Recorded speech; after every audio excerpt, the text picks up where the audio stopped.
It's Thanksgiving. Your family has all arrived, and after you greet everyone, you and your cousins head downstairs to hang out before lunch. While you wait for lunch, you all eventually get bored, and someone eventually gets their phone out. Before you know it, you all are on your phone. A few minutes later, your uncle walks downstairs, turns the corner, and sees everyone on their phones. Angered, he collects all the phones in a box and disconnects the Wi-Fi in order to create some more face-to-face interaction. Now, what will you all do? You have a while before lunch, and you are all bored. I have an idea. You can play Dutch Blitz. Dutch Blitz is a card game that my family has played for years. Whether it is just my cousin, brother, and I heading on a trip to Colorado, or 16 family members screaming and shouting in my house, a family gathering is not complete without at least one game. I'm going to tell you more about Dutch Blitz, how to set it up, how to play, and some of the social benefits it provides. So the game of Dutch Blitz was created by German immigrant Ernst George Mueller in Pennsylvania in 1959. It is also loved in Amish and Dutch communities in the United States. The United States women's soccer team has also played it in the past and loves it. So that goes to show that it doesn't matter what type of person they are, that everyone loves Dutch Blitz. They like it for its fast-paced, quick setup, and fast runs. You can buy it just about anywhere for $9, whether it's at Barnes & Noble, Amazon, or Target, or your local game store. You can also buy an expansion pack to increase the number of players from 4 to 8. So in order to set up Dutch Blitz, you need at least 2 players, with the most common being 4 or 8. Well, the directions technically max out at 8 players. I have had played games with up to 16 people. Next, you need to find a round table or playing area where everyone has equal access to the center. So then you must take and separate all the cards by the color on the back, such as in this picture. Next, everyone will shuffle their individual deck. Then everyone will draw 10 cards and play them face down without looking at them. Next, you will take the top card of that pile, which is called the Blitz pile, and place it face up. Then draw 3 more cards and place them right next to it face up, as in this picture right here. So then you add up the numerical value of your cards. If it equals 25, take the 4 cards, put them back in your deck, and reshuffle. Then draw 4 more cards and lay them down as you had before. If it equals less than 25, then the setup is not complete and you're ready to play the game. So now that we have set up the game with Dutch Blitz, we are ready to learn how to play.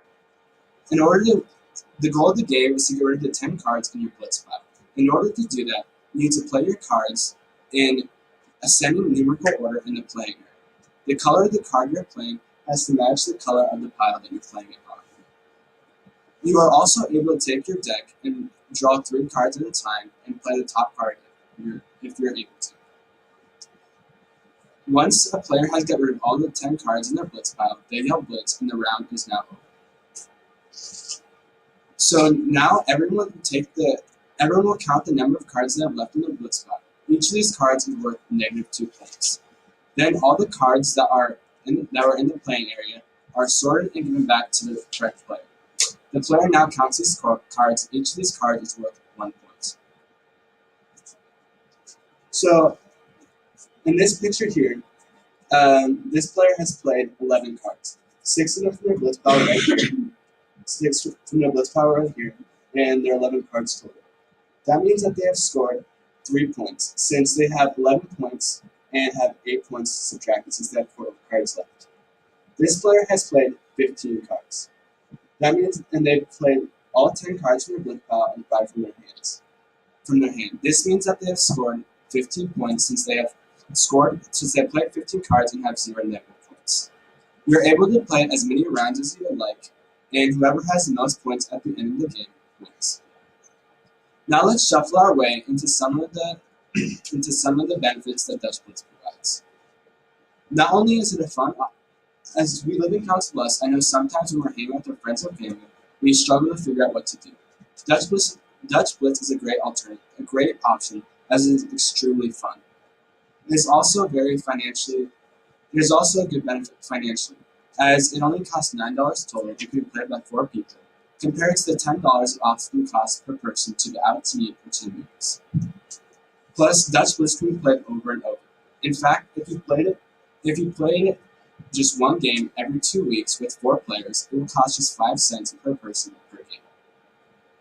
It also creates social benefits, as now instead of just texting with friends or FaceTiming them, you can actually have face-to-face interaction and talk while you're actually playing a card game.